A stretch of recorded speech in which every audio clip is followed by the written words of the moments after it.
أجرى الرئيس عبد الفتاح السيسي مساء اليوم الاثنين اتصالا هاتفيا بميشيل عون الرئيس الجديد للبنان، حيث وجه السيسي التهنئة له بمناسبة انتخابه اليوم رئيسا للجمهورية اللبنانية، مؤكدا أهمية هذه الخطوة في تدعيم الاستقرار في لبنان الشقيق وترسيخ مفهوم الدولة الوطنية بمؤسساتها.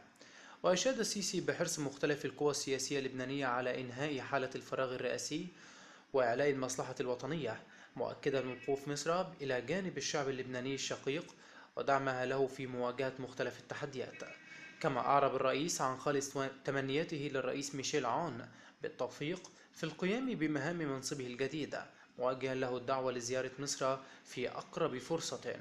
من جانبه عبر الرئيس ميشيل عون عن خالص شكره وتقديره للرئيس عبد الفتاح السيسي على تهنئته، مؤكدا خصوصية العلاقات المصرية اللبنانية وما يجمع بين البلدين من روابط تاريخية وثيقة. كما أعرب الرئيس اللبناني عن تطلعه لتكثيف التعاون مع مصر في كافة المجالات، مشيرا إلى ما تمثله مصر من دعامة رئيسية للأمن والاستقرار بالوطن العربي.